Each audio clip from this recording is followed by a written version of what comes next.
I think we could. Are you big in Europe? We could cut in on a top 40 hit. Yeah. Yeah, we'll put the words underneath. Okay. I'll give you the links on YouTube before you leave. So then we'll know. Okay, we can go and check out. You can see me like doing my disco moves and stuff. So how long was this when you were doing disco? 95, 96. So were you like a rave kid, or what were you? Kind of. Like in the okay. It was right mid 90s in New York City. It was the rave scene.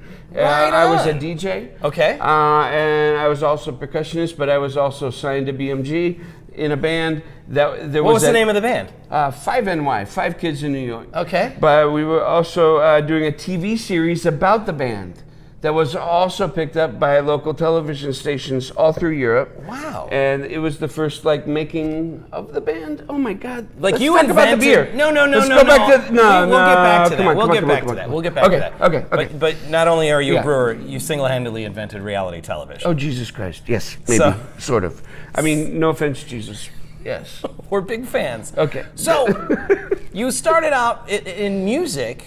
Now you're a brewer. Can you talk to me about, and a lark is a musical bird. I'm making that connection right now. Yes. So, what skills in music do you think you're able to use? And Honestly, especially as a DJ, I imagine, like brewers are all about making sure that things are timed right. And I mean, you're not worried about BPMs as much as ABVs, but I imagine there are some things that kind of are similar as far as skills? I'm kind of freaking out in excitement. No, the correlation is ridiculous. Right? I mean, absolutely. You have to know when the right time is to play this. Well, but you have to know when the right time is to add this, right? And even in the music that we were doing, which was a fusion of jazz and hip hop, emceeing, taking old classical samples, bringing them into old break beats, and then dropping something on top. The idea is taking and infusing multiple concepts in a genre or in multiple genres and creating something new simply by infusing the few. Right. And that is exactly what we do with this. So it's the same thing.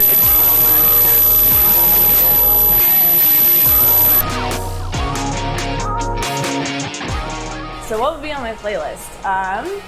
Let's see. I listen to a lot of Machine Gun Kelly, Lado, Unlike Pluto, Hailstorm, pretty much a little bit of everything. There's pop, punk, metal, hard rock, you name it, it's there. I was brewing a cream ale today, kind of boring, but the playlist was not. Like I said, ADD kind of all over the place. There was a little bit of punk going on, there was some rap, there was some hip hop, there was some heavy metal earlier, just kind of all over the place. But the cream ale is one of the most basic styles ever. But I was happy and everything came out beautifully and clear. So music and beer, there's so many different breweries that are out there that are music based. Here in town we have Wake. Radical Effects does a lot of music stuff. We have live music here. And then you think your Chicago places, you've got Microphone, Sound Growler, places like that. It's all creative, it's all art, it's just a different medium.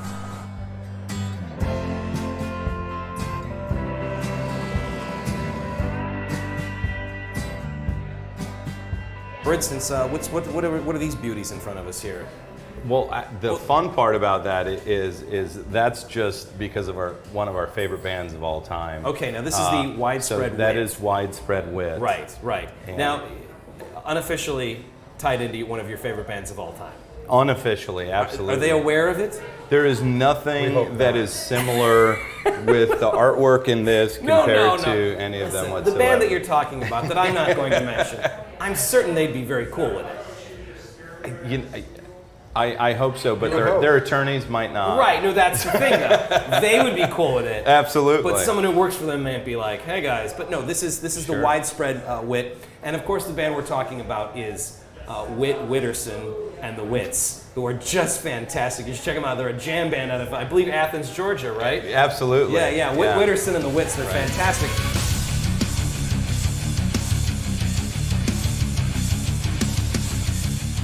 Yeah, when we're brewing, we don't listen to music just because you want to hear the pitches and everything in case anything were to happen, hoping it doesn't.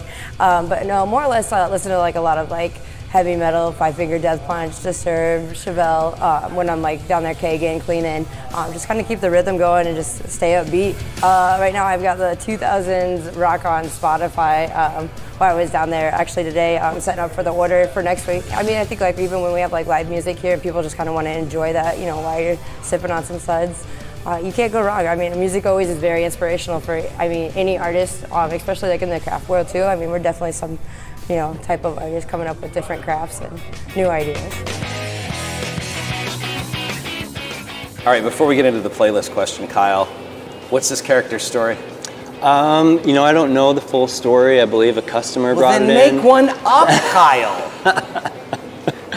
You don't know this. So there's a gnome, a skeleton gnome on the bar here at Contrary, and you've never asked. You just think, okay, that's just there. Yeah, I guess I kind of took it for granted. I know that sometimes it gets hidden in the office, and we have one of our bartenders that always brings it back out. Don't ever hide whatever this is in the office. So, yeah, it kind of has a place. It kind of has its own place now. Right. I think it's established as a permanent part of the Contrary. It has two bar. places. One is on this bar, and the other is in my subconscious, giving me nightmares. Now, if you're telling me like two brewers of equal talent are both making a Marzen or an Oktoberfest, they're talented. They both have the exact same equipment, the exact same ingredients.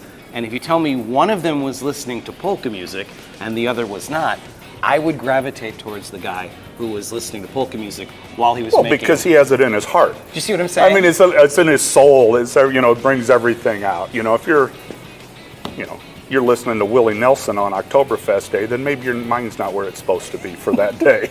But you not do, that there is. I do listen to Willie. I know I've had beer and I've tasted the Willie Nelson. Yeah, but not in Oktoberfest. Tends to be more of the dankier right. IPAs. You need to have a little Willie Nelson going on if you're hip to the trip. Yeah.